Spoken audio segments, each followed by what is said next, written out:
साथियों नमस्कार। मैं अशोक कुमार गुप्ता, विद्युत पेंशनर हित रक्षक संघ का प्रदेश अध्यक्ष, आपके सामने एक महत्वपूर्ण विषय लेकर उपस्थित हूँ। जैसा कि आप सभी को मालूम है कि पेंशन का एक हिस्सा हम कम्यूट करके, समर्पित करके या कहें उसे बेचकर एकमुश्त राशि अपने विभाग से प्राप्त करते हैं और इस राशि की रिकवरी 15 वर्ष तक हमारी मासिक पेंशन से विभाग करता रहता है। क्योंकि जब ये कम्यूटेशन का टेबल बनाया गया था तो 1/1/2006 के पहले 4.75% इसमें ब्याज दर जोड़कर टेबल बनाया गया था, लेकिन 1/1/2006 के बाद इस ब्याज दर को 8% करके रिवाइज्ड कम्यूटेशन टेबल बनाया गया, जिसके कारण मल्टीप्लाइंग फैक्टर कम हो गया और पेंशनरों को कम्यूटेशन पेंशन की जो वैल्यू है, एक मुश्त राशि है, वह पहले की अपेक्षा कम मिली, लेकिन रिकवरी 15 वर्ष तक ही होती रही है। तो इस कारण से पहले तो सरकार के पास विभिन्न पेंशनर संगठन गए, लेकिन जब सरकार ने इस पर कोई सकारात्मक अपना रुख नहीं दिखलाया तो फिर पेंशनर्स कोर्ट में गए और पंजाब एवं हरियाणा उच्च न्यायालय जो चंडीगढ़ में है, उन्होंने एक अंतरिम राहत के रूप में एक स्टे ऑर्डर पास किया कि आगे रिकवरी पेंशनरों की रोक दी जाए जब तक कि उनका अंतिम निर्णय नहीं होता।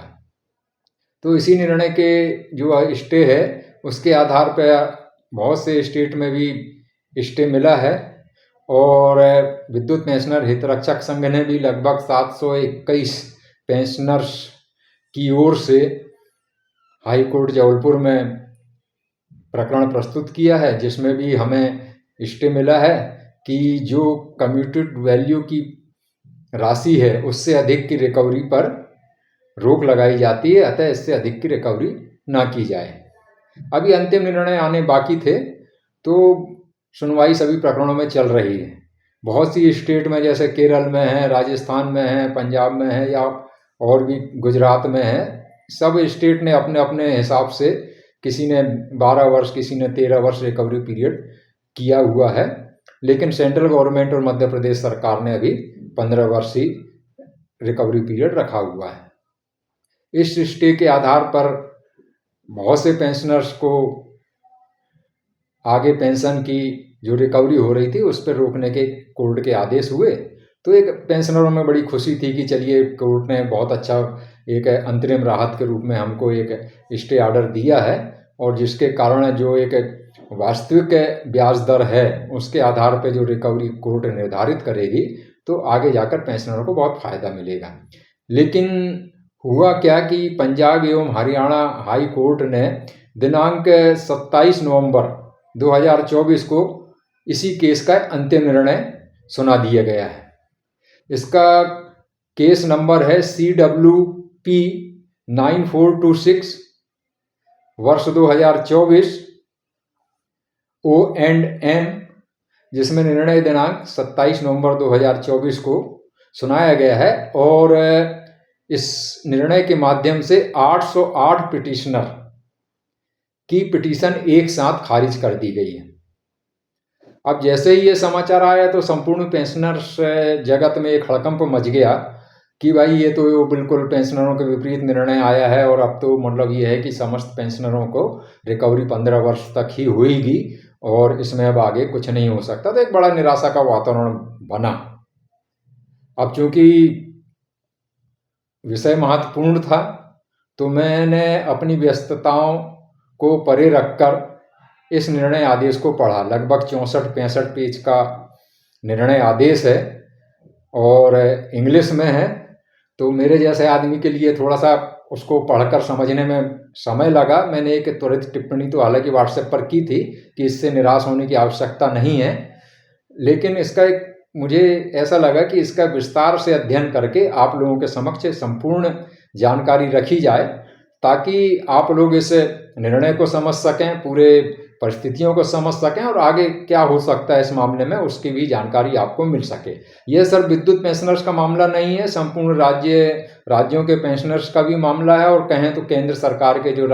मतलब सेंट्रल गवर्नमेंट के जो भी एम्प्लॉइज हैं या जो भी पेंशनर्स हैं उनसे संबंधित भी मामला है और लाखों लोग पेंशनरों का हित इसमें जुड़ा हुआ है, इसलिए इस विषय पर चर्चा करना मुझे आवश्यक लगा। तो हम सर्वप्रथम ये शुरू करते हैं कि कोर्ट ने निर्णय क्या दिया है। लंबी चौड़ी इसमें व्याख्या है, दोनों पिटिशनर मतलब पिटिशनर्स की और जो सरकार हैं दोनों के पक्ष की इसमें उल्लेख किया गया है कि किसने क्या कहा गया और इसके बाद कोर्ट ने अपना निर्णय दिया है। तो कोर्ट ने संक्षिप्त में ये मतलब कहना चाहिए, कोर्ट ने यह कहकर निर्णय दिया है कि कोर्ट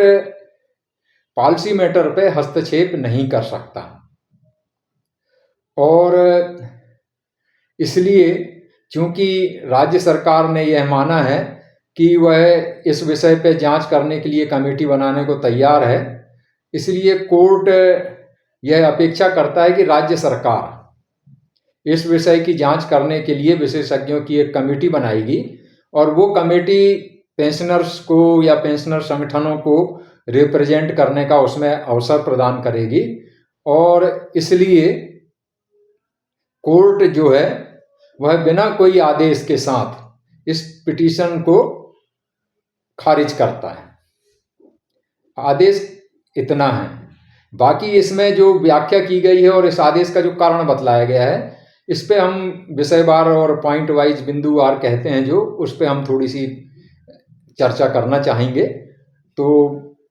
इसमें जो माननीय कोर्ट ने जो उल्लेख किया है पूरा आदेश में, उसको मैं क्रमवार आपको बतलाते चलता हूं कि पिटिशनर ने क्या कहा, फिर सरकार ने या सरकार की ओर से जो अधिवक्ता महोदय वो उपस्थित थे उनने क्या कहा और फिर कोर्ट का क्या इसमें ऑब्जर्वेशन है और कोर्ट इसमें क्या कह रहा है। तो कोर्ट ने इसमें जो विषय मूल रूप से निकल के आए हैं, जो बिंदु निकल के आए हैं वो ये हैं कि दो तरह की कैटेगरी पेंशनरों की ने ये केस लगाए हुए हैं। एक तो वे पेंशनर जिन्हों की 15 वर्ष की रिकवरी पीरियड पूरा हो गया है और पेंशन रीस्टोर भी हो गई, लेकिन वो ये चाहते हैं कि ये 15 वर्ष जो रिकवरी की गई है ये बहुत ज़्यादा समय तक की गई है, इसलिए जो 12 वर्ष तक की रिकवरी है या कुछ पिटीशन में ये कहा गया है कि 10 वर्ष 8 माह है, किसी में 11 वर्ष है, मतलब 10 वर्ष 8 माह से लेके 12 वर्ष तक की पीरियड अपन मान लें कि इसके बीच में जो भी रिकवरी है वो तो ठीक है, लेकिन उससे अधिक जो 3 वर्ष या उससे अधिक की रिकवरी की गई है ये ठीक नहीं है, इसलिए इस पे कोर्ट निर्णय दे और इसका आशा ये है कि जो 15 वर्ष तक रिकवरी की गई है उसमें से जो एक्सेस अमाउंट रिकवर हो गया है उसे रिफंड किया जाए। एक तो इस तरह की कैटेगरी है। दूसरी कैटेगरी पेंशनरों की वो हो जिनने कम्यूटेशन ऑफ पेंशन तो लिया है लेकिन उनकी रिकवरी अभी चल रही है और 15 वर्ष पूरे नहीं हुए हैं, तो वो भी ये चाहते हैं कि 15 वर्ष की रिकवरी ज़्यादा है, इसलिए इसको 12 वर्ष या 10 वर्ष 8 माह के बीच में जो भी निर्धारित होती है किया जाए। इसमें कहा गया है कि 15 वर्ष का जो नियम है ये अल्ट्रा वायरस है। अल्ट्रा वायरस का मतलब ये कानूनी शब्द है, लेकिन इसका साधारण शब्द होता है कि ये दूषित है या मेलाफाइड या जानबूझकर गलत इंटेंशन से बनाया गया एक नियम है और इसलिए जो इसकी जो व्याख्या की गई है वो इस तरह की गई है कि चूंकि ये नियम मनमाने ढंग से बनाया गया है और इसलिए इसे निरस्त किया जाए। इसमें यह भी कहा गया, जैसा कि मैंने बताया, कि 1/1/2006 के पहले तो 4.75% की इंटरेस्ट लगा के टेबल बनाया गया था, लेकिन इसके बाद 1/1/2006 के बाद टेबल में परिवर्तन कर उसे 8% ब्याज दर लगाकर टेबल बना दिया गया है, जिससे पेंशनरों की जो कम्पटेशन ऑफ पेंशन की वैल्यू मिली वो तो कम मिली, लेकिन उसकी रिकवरी 15 वर्ष तक हो रही है, जो कि किसी भी तरह से जायज नहीं है। इस संबंध में जो सरकार है उनके द्वारा यह बताया गया कि जो भी नियम बनाए गए हैं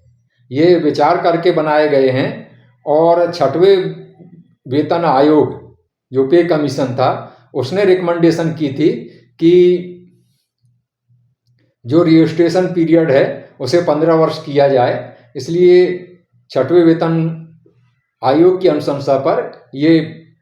ब्याज दर बढ़ाकर इसे 8% के हिसाब से टेबल बनाया गया है और रिकवरी 15 वर्ष तक की जा रही है। और चूंकि 7वें वेतन आयोग ने इस अवधि को कम करने या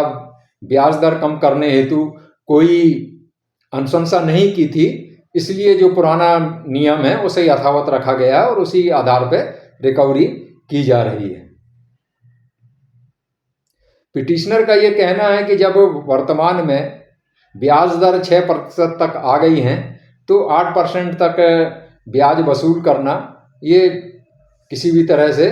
ठीक नहीं है, अतः इस पर विचार किया जाए। पिटिशनर के इस तथ्य पर सरकार का ये कहना है कि कम्यूटेशन करना कोई अनिवार्य नहीं है। कम्यूटेशन पेंशनर की इच्छा पर निर्भर है कि वह कम्यूटेशन करे अथवा ना करे, और पेंशनर जब कम्यूटेशन करता है तो वह नियम जान के अपनी खुली आंखों से,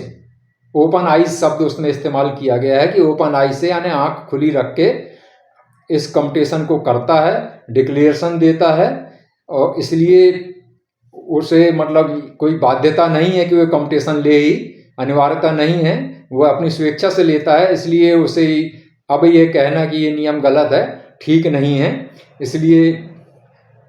ये जो पिटिशनर की पिटीशन है इसे खारिज किया जाए।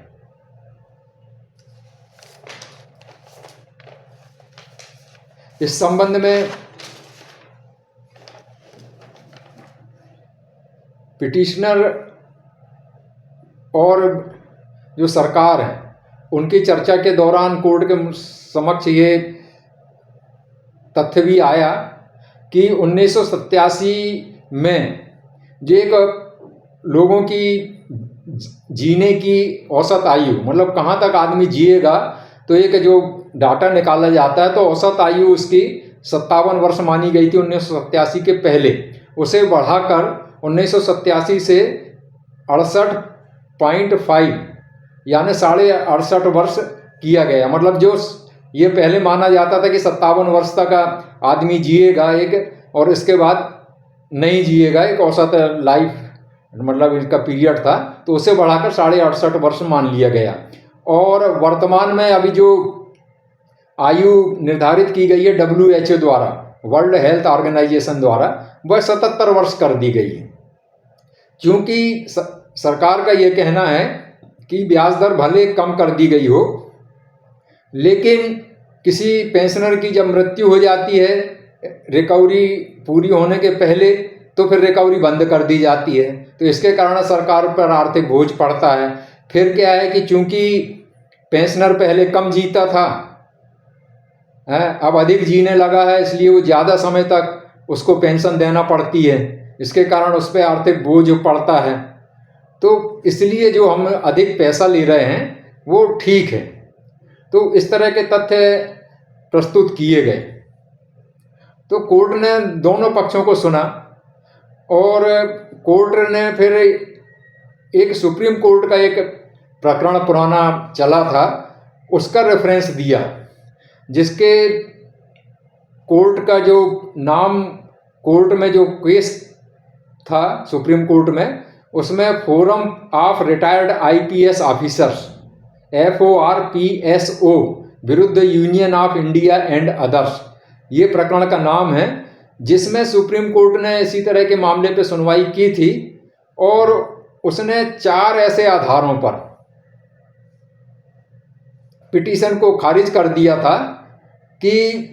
एक तो कि वह किसी नियम, सरकार द्वारा बनाए गए किसी नियम में तभी हस्तक्षेप करेगी जब वह नियम किसी संविधान का उल्लंघन करता हो, एक। दूसरा, किसी अधिनियम का उल्लंघन करता हो, मौजूदा अधिनियम जो है उसका उल्लंघन ये नियम करता हो। तीसरा ये है कि जो पावर ऑफ डेलीगेशन रहता है, कि जितना पावर या शक्ति रहती है किसी सरकार को या किसी अधिकारी को नियम बनाने की, उस अधिकार क्षेत्र से बाहर जाकर कोई नियम बनाया गया हो। और चौथा ये है कि मनमाने ढंग से, मतलब बिना कोई आधार के, बिना कोई तथ्यों को कलेक्ट करके उस पर विचार करके, मतलब बेसलेस जो बोलते हैं ना, आधारहीन कोई नियम बनाया गया हो। अगर ऐसे 4 उल्लंघन हुए हों तभी कोर्ट उसमें हस्तक्षेप करेगा, अन्यथा किसी पॉलिसी मैटर पे कोर्ट हस्तक्षेप नहीं करेगा, क्योंकि नियम बनाना सरकार का काम है, नियम बनाना कोर्ट का काम नहीं है। इसलिए अगर सरकार कोई नियम बनाती है तो अगर इन चारों चीज़ों का उल्लंघन नहीं होता तो कोर्ट उसमें हस्तक्षेप नहीं करेगा। तो इसी आधार पर कुल मिला के कोर्ट ने, जो चंडीगढ़ कोर्ट है, हाई कोर्ट है पंजाब और हरियाणा गवर्नमेंट, मतलब राज्य का, उसने इन चारों आधार पर यह कहा कि पिटिशनर जो हैं ये सिद्ध करने में असफल रहे हैं कि ये चारों आधार का में से किसी एक का भी उल्लंघन हुआ हो,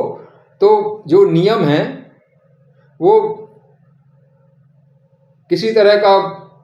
इन चारों पैरामीटर का उल्लंघन नहीं करता है, इसलिए कोर्ट इसमें हस्तक्षेप नहीं करेगा। और चूंकि राज्य सरकार इस बात पे तैयार है कि वह इस विषय पे जांच करने के लिए, परीक्षण करने के लिए एक कमेटी विशेषज्ञों की बनाएगी, तो राज्य सरकार एक कमेटी विशेषज्ञों की बना दे जिसमें पेंशनरों को रिप्रेजेंटेट करने का अधिकार हो। इसलिए ये पिटीशन बिना कोई आदेश दिए खारिज की जाती है। तो इस आधार पे ये पिटीशन को खारिज कर दिया गया। अब इसमें जो बात एक और आई है, और इसमें अब आगे क्या हो सकता है इस पर अपन विचार करें कि देखिए, कोर्ट के अपने ऑब्जर्वेशन हैं और उनने पिटिशनर्स की भी बात अपने ऑर्डर में उल्लेख की है और सरकार की भी तमाम बातें उल्लेख की हैं, लेकिन इन तमाम बातों पर कोई विचार नहीं किया है। इन्होंने बिना किसी गुण दोष या मेरिट के आधार पर इस पूरे मामले पे विचार किए, सिर्फ सुप्रीम कोर्ट के इस जो मतलब forum of retired IPS officers का जो प्रकरण था उसको आधार बनाकर ये प्रकरण खारिज कर दिया गया। तो इस निर्णय आदेश से हमको, मेरा बार बार ये कहना है कि निराश होने की आवश्यकता नहीं, क्योंकि ये सिर्फ अभी एक हाई कोर्ट का आदेश है। इसी तरह के बहुत से मामले अनेक राज्यों में हजारों पेंशनर द्वारा लगाए गए हैं और इस पर अभी मतलब कहना चाहिए सुनवाई जारी है, विचाराधीन है और ये प्रकरण अभी चल रहे हैं। और फिर एक विकल्प ये है कि सुप्रीम कोर्ट का दरवाजा तो अभी भी खुला हुआ है, माननीय सुप्रीम कोर्ट में अपील की जा सकती है या विशेष अनुमति याचिका एसएलपी जिसे बोलते हैं वो दायर की जा सकती है। और इस मामले में जो एक आम पेंशनर्स के रूप में मेरे को जो लगता है कि इसमें क्या किया जा सकता है, या आगे जो सुप्रीम कोर्ट में कोई संगठन जाएगा, हम भी जाएंगे, अगर अभी हमारा प्रकरण भी चल रहा है हाई कोर्ट में और अभी सिर्फ स्टे मिला है, आगे सुनवाई जारी है और जो भी उसका अंतिम निर्णय आएगा तो उसके आधार पर सुप्रीम कोर्ट तक मामला जाएगा, तो हम लोग भी सुप्रीम कोर्ट तक इस प्रकरण को मतलब कहना चाहिए लड़ेंगे और फिर सुप्रीम कोर्ट जो भी डिसाइड करेगा उसको मानेंगे।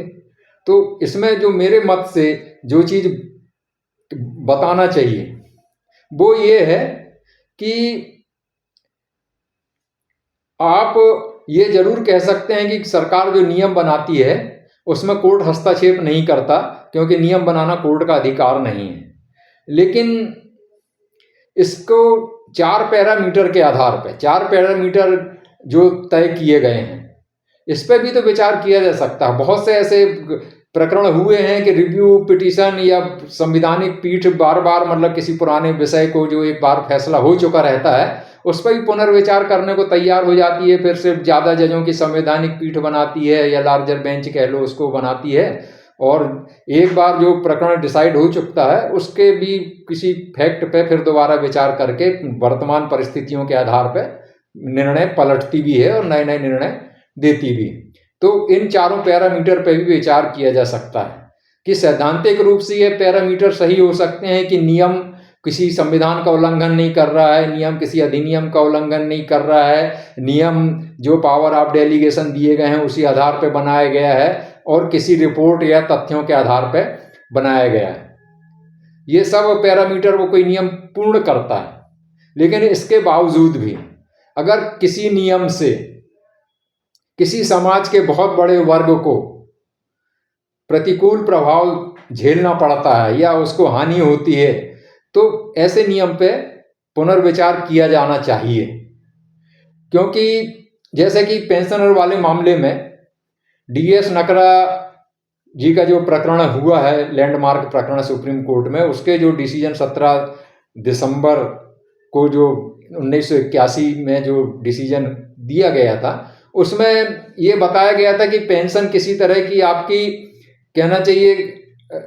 बाउंटी या गिफ्ट कह लो आप, या चैरिटी, या हिंदी में आप इसे कहें तो किसी तरह का एहसान नहीं है, किसी तरह की खैरात नहीं है, किसी तरह का आपको कहना चाहिए कोई उपहार नहीं दिया जा रहा है, बल्कि ये पेंशनरों की संपत्ति है, अर्जित की हुई संपत्ति है। अब पेंशन जब अर्जित की हुई संपत्ति है तो इस पॉइंट को उठाया जाना चाहिए कि किसी संपत्ति को कोई राज्य सरकार छीन सकती है क्या। जो एक उदाहरण मैं देता हूं कि मेरा 2000 वर्ग फीट का एक प्लाट है, भूखंड है, मेरी संपत्ति है। इसमें से 1000 वर्ग फीट का प्लाट या भूखंड मैं किसी को बेच देता हूं, तो जिसको मैंने बेचा है, क्या वो 1000 फीट के अलावा मेरी जो 1000 फीट की जमीन बाकी बची है मेरे अधिकार में, उसमें से 50-100 फीट की जमीन ज्यादा ले सकता है क्या? जब वो 50-100 फीट की जमीन या 1 इंच भी अधिक जमीन, 1000 फीट से ज्यादा 1 इंच भी अधिक जमीन वो मेरी बची हुई संपत्ति में से नहीं ले सकता, तो सरकार हमारी जो पेंशन संपत्ति कही जाती है, उस संपत्ति में से अधिक पैसा क्यों वसूल रही है? और दूसरा यह है कि किसी और को वो कोई ज्यादा,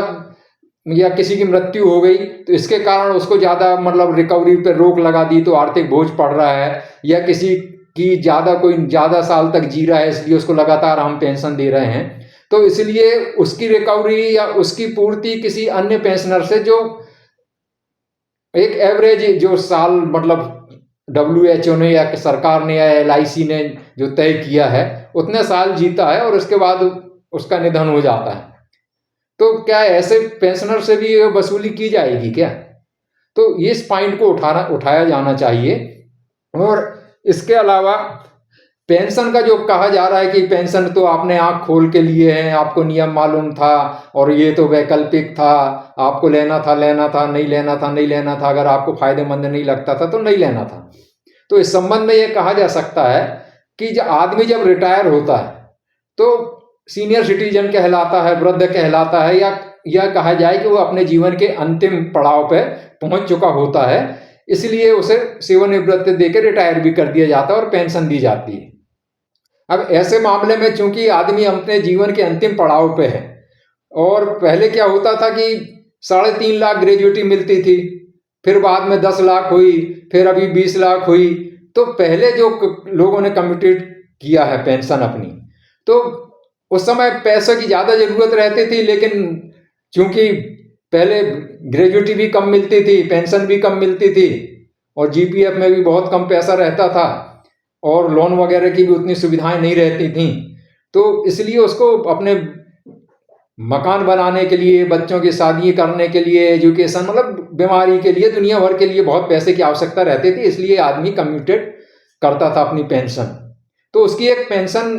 कम्यूट करना मजबूरी थी, कोई शौक नहीं था, या कि जबरदस्ती किसी मतलब ऐसे ही कि यार पैसा मिल रहा है तो ले लो, तो बिना आवश्यकता के कोई कम्यूट करता नहीं था। दूसरी चीज, आपने ये कह रहे हैं कि भाई ये आपको तो नियम मालूम था, तो मैं एक चीज उदाहरण देता हूं कि जब मेरे को आज पैसे की जरूरत है और मुझे आज पैसा चाहिए, तो फिर उस पर ब्याज कितना क्या लग रहा है ये आदमी जनरली देखता नहीं, क्योंकि उसके अनिवार्य है, वो उसको पैसे की आवश्यकता है, इसलिए वो आज आपका पैसा ले रहा है। अब एक उदाहरण देता हूं कि जैसे पेट्रोल है, पेट्रोल हमारे लिए बहुत जरूरत है, आज 100 रुपये लीटर है, कल सरकार इसको 120 रुपये लीटर भी कर दे तो हमको वो लेना पड़ेगा। हम ये तो नहीं कह सकते कि 100 रुपये और 120 रुपये कर दिए तो भाई हम पेट्रोल नहीं लेंगे, ये हमारी मजबूरी है। तो अगर व्यवस्थावश कोई बाध्य होकर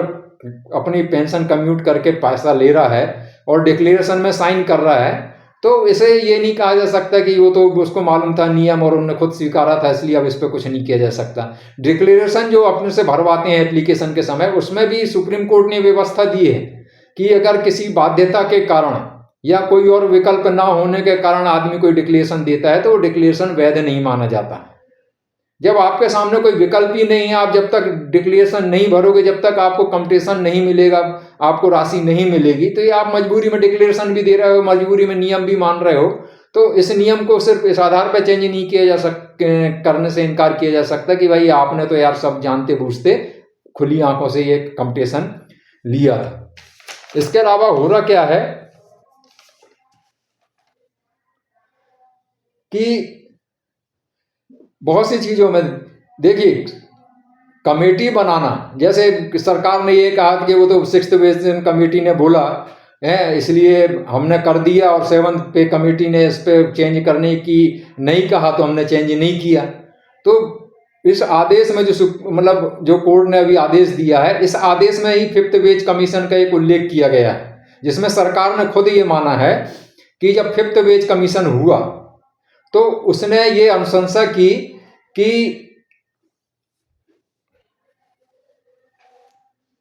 जो सेंट्रल गवर्नमेंट की बात कर रहा हूं कि सेंट्रल गवर्नमेंट ने जो 5th वेज कमीशन बनाया था, उसने जो अनुशंसा की थी, उसने ये कहा था कि 40% तक पेंशन कम्यूट की जा सकती है, और दूसरा 12 वर्ष तक इसकी रिकवरी की जानी चाहिए। ये अनुशंसा थी। सरकार ने इसने 40% तक के कम्यूटेशन पेंशन का तो मान लिया, लेकिन 12 वर्ष की अवधि करने की समिति की जो अनुशंसा थी उसको नहीं मानी, और 15 वर्ष पेंशन रिकवरी की जो अनुशंसा थी उसको यथावत रखा। तो जब कमेटी की सिफारिश मानने की सरकार के ऊपर कोई अनिवार्यता नहीं है, चाहे तो वो माने चाहे तो ना माने, तो फिर ये अभी फिर से कमेटी बना के राज्य सरकार की फिर से कमेटी बनाएगी, परीक्षण करेगी। इसका कोई मतलब लॉजिक समझ में नहीं आता कि कमेटी पे एक कमेटी, और फिर सबसे बड़ी चीज है कि जब एक कमेटी माननीय सुप्रीम कोर्ट के कहने पर एक कमेटी बनाई गई थी, जुडिशियल वेज कमेटी, कि मतलब जो जज साहिबान रहते हैं, जितने जुडिशियल कैडर के लोग हैं, उनको जो वेज रिवीजन होता है, तो उसके संबंध में एक सुप्रीम कोर्ट के निर्देश पे एक कमेटी बनी थी, जिसमें माननीय सुप्रीम कोर्ट के एक जज साहब, हाई कोर्ट के एक जज साहब और डिस्ट्रिक्ट कोर्ट के एक जज साहब के अगुवाई में ये कमेटी बनी थी, और उसने लगभग 50 पेज से अधिक की एक रिपोर्ट पहले ही सुप्रीम कोर्ट में सबमिट कर दी है, और जिसके आधार पर मतलब हमने भी केस लगाया है और अपने हाई कोर्ट में भी ये पूरी कमेटी की रिपोर्ट प्रस्तुत की है, और बहुत से लोगों ने भी इस कमेटी का उल्लेख अपने प्रकरणों में किया है। तो जब इतनी हाई लेवल की कमेटी बनी थी और उसने अपनी रिकमेंडेशन दी है कि भाई ये रिकवरी पीरियड 15 वर्ष जो है ये बहुत ज़्यादा है, और उसमें उन्होंने दुनिया भर का मतलब डाटा दिया हुआ है, उस पर चर्चा करना वीडियो लंबा हो जाएगा, उसको जस्टिफाई किया है। जब जज साहब जो हैं, ये लोग जो मतलब कहना चाहिए माननीय जज रहे हैं, ये लोग खुद जब इसको रिकमेंड कर रहे हैं, तो फिर इन कमेटी के बाद फिर और कमेटी बनाते रहना, ये कोई लॉजिक समझ में आता नहीं। इसके अलावा क्या है कि देखिए, क्या है कि पेंशनर कोई मशीन नहीं है, या कोई मतलब क्या है कि एकदम पूरा इस टाइप से नहीं रहता कि अगर ऐसा नहीं हुआ तो टोटल मतलब ये नहीं है तो फिर ये होगा ही नहीं, ऐसा होता नहीं। क्योंकि पेंशनर भी एक समाज का अंग है, और समाज में इसका बहुत बड़ा एक वर्ग है, और पेंशन उसके लिए जैसा कि कहा गया संपत्ति है, और उसके लिए अर्जित संपत्ति है, और दूसरा जीवन निर्वाह है, जो एक सामाजिक स्तर पे उसने अभी तक अपना जीवन का निर्वहन करते आया है, जीवन स्तर जो उसका था उसी जीवन स्तर को मेंटेन करने के लिए उसको पेंशन दी जाती है। तो जब इस पे इतना मानवीय दृष्टिकोण अपनाया गया है, तो मानवीय दृष्टिकोण कोर्ट को भी देखना चाहिए कि सिर्फ पैरामीटर पूरा करने का है कोई नियम, इसलिए इस पे विचार नहीं करेंगे, हस्तक्षेप नहीं करेंगे। इस तरह तो फिर सरकार निरंकुश हो जाएगी, वो कुछ भी नियम बना देगी है, जो चारों पैरामीटर तो पूरी करेगा। अभी जैसे 15 वर्ष को बढ़ा के वो 20 वर्ष कर दे है, या मल्टीफाइंग फैक्टर घटा दे, उसका इंटरेस्ट रेट 8% से बढ़ा के 12% कर दे, और उसमें सब ये चारों पैरामीटर का पालन हो, तो क्या कोर्ट हस्तक्षेप नहीं करेगी? तो इसमें यह देखना चाहिए कि क्या पेंशनरों का शोषण हो रहा है। अगर पेंशनरों के पेंशन से जो मूल राशि है वो छीनी जा रही है, पेंशनरों का शोषण हो रहा है, तो कोर्ट को हस्तक्षेप करना चाहिए। और फिर क्या है कि अभी माननीय सुप्रीम कोर्ट तक मामला तो जाना ही है, कोई ना कोई संगठन तो ले भी जाएगा और हम लोग भी ले जाएंगे। और आगे सभी हमारे प्रकरण पे भी सुनवाई जारी है, और भी कई प्रकरण लगाए गए हैं उस पर भी सुनवाई जारी है। और सीधी सी बात यह है कि हर राज्य सरकार अपने नियम बनाने के लिए पेंशन के मामले में स्वतंत्र है। उसे कोई जरूरी नहीं है कि वो अपना मतलब सेंट्रल गवर्नमेंट का कोई नियम माने। अब आप देखिए कि सेंट्रल गवर्नमेंट 40% तक आपको पेंशन कम्यूट करने की सुविधा देती है, लेकिन हमारी मध्य प्रदेश सरकार सिर्फ 33% देती है। तो जो 40% और 33% का जो अंतर है, मध्य प्रदेश सरकार के पेंशनर को और विद्युत पेंशनर को 30% का अंतर का घाटा हो रहा है ना। लेकिन 15 वर्ष तक रिकवरी वो सेंट्रल गवर्नमेंट के हिसाब से कर रही है। तो आप सरकार, मध्य प्रदेश सरकार ने अपने फायदे के लिए 40% की जगह 33% कर दिया, लेकिन रिकवरी पीरियड को चेंज करने से वो इनकार अगर कर रही है, तो ये भी तो मतलब एक कहना चाहिए कहना चाहिए आधारहीन मतलब एक आपका एक नियम बना लिया आपने कि जो आपको अच्छा लगा तो वो आपने उसमें चेंज कर दिया, और जो आपके फेवर में नहीं लग रहा है उससे आप नहीं चेंज कर रहे हैं। तो नियम भी, मेरा मतलब ये है कि नियम में भी अपने हिसाब से जो चेंज कर लिया जाता है सरकार द्वारा, तो इस पर भी कोर्ट को विचार करना चाहिए। तो इस तरह का मेरे कुछ जो एक पॉइंट हैं, इनको लेकर अगर सुप्रीम कोर्ट में दूसरे पेंशनर्स या पिटिशनर्स जाएं, और हम भी जाएंगे, और इस पर भी क्या है कि मैं तो बहुत साधारण सा एक मतलब कहना चाहिए कानून के बारे में ज़्यादा जानता नहीं हूँ, और एक आम पेंशनर के रूप में मेरे दिमाग में जो चीज़ें आई हैं वही आपके सामने रख रहा हूँ। और अब इसमें कानून विशेषज्ञ इस मामले में जो अधिवक्ता हैं वो लोग इस पर विचार करेंगे। और क्योंकि ये बहुत मतलब कहना चाहिए लाखों पेंशनरों के एक महत्वपूर्ण विषय से जुड़ा मामला है, तो इसे बहुत अच्छी तरह से लड़ा जाएगा। और मैं आशा करता हूँ, उम्मीद भी करता हूँ कि माननीय सुप्रीम कोर्ट भी इस पर समस्त दृष्टिकोण अपनाकर, मानवीय दृष्टिकोण को भी अपनाकर और अपने पैरामीटर पे भी पुनर्विचार करके इस पर विचार करेगी और अपना निर्णय देगी। तब तक के लिए मैं फिर कहता हूँ कि पेंशनरों को निराश होने की ज़रूरत नहीं है, क्योंकि मामला अभी कोर्ट में विचाराधीन ही है। सिर्फ एक हाई कोर्ट का निर्णय आया है, अभी बहुत से हाई कोर्ट हैं, और हर जज का कहना चाहिए अपना एक अलग दृष्टिकोण होता है, और किस कानून के आधार पर कितना क्या मतलब पिटिशनर को राहत दी जा सकती है, इस पर भी जज साहब अपने अपने हिसाब से विचार करते हैं। तो हो सकता है कि दूसरे हाई कोर्ट का कुछ अलग डिसीजन आए, और अंतिम फैसला तो माननीय सुप्रीम कोर्ट को करना है। तो माननीय सुप्रीम कोर्ट के निर्णय तक हम सब लोगों को प्रतीक्षा करना चाहिए। बस कोशिश ये करना चाहिए कि हम अपना जो पक्ष है सही तरीके से पक्ष रखें, उसे सिद्ध करने का प्रयास करें। और फिर जैसे कि हाई कोर्ट ने कहा कि मतलब गुण दोष के आधार पर तो इस पर मतलब विचार किया ही नहीं गया, तथ्यों का उल्लेख किया गया, पिटीशन का उल्लेख किया गया, सरकार द्वारा जो उत्तर दिए गए हैं उस पर उल्लेख किया गया, लेकिन इन पे विचार करके कोई मतलब डिसीजन हुआ नहीं है। तो हमारा ये कहना है कि माननीय सुप्रीम कोर्ट कम से कम इन तथ्यों पर भी विचार करेगा, और जो एक जुडिशियल वेज कमेटी की जो माननीय सुप्रीम कोर्ट के निर्देश पर बनाई गई समिति ही है उस पर भी विचार करेगा। अन्य राज्यों द्वारा जो अवधि कम की गई है उन पर भी विचार करेगा, और अंतिम रूप से एक जो कहना चाहिए जीवन के अंतिम पड़ाव में पहुंच चुका एक समाज का बहुत बड़ा वर्ग है, उस पेंशनर समाज के ऊपर भी मानवीय दृष्टिकोण अपनाकर विचार करेगा और अपना फैसला सुनाएगा। तो आप लोगों से मेरा सिर्फ इतना ही कहना है कि आप लोग निराश ना हो, और आगे अन्य हाई कोर्ट के निर्णयों का और माननीय सुप्रीम कोर्ट तक के निर्णय का प्रतीक्षा करें, और अपने संगठनों पर भरोसा रखें, क्योंकि वो संगठन अपने पूरी शक्ति लगाकर आपके हित में काम कर रहे हैं, और उनकी प्रयास सुप्रीम कोर्ट तक आपका पक्ष रखने का है और रहेगा। अब आगे सुप्रीम कोर्ट के निर्णय पर ही सब कुछ निर्भर है। तो आज हम सिर्फ प्रतीक्षा करने के अलावा इस पर ज़्यादा कुछ अभी कर नहीं सकते। तो कृपया प्रतीक्षा करें और निराशा को त्याग करके एक अपनी उम्मीद बनाए रखें कि अभी भी बहुत से ऐसे कहना चाहिए चांस है कि हमारे पक्ष में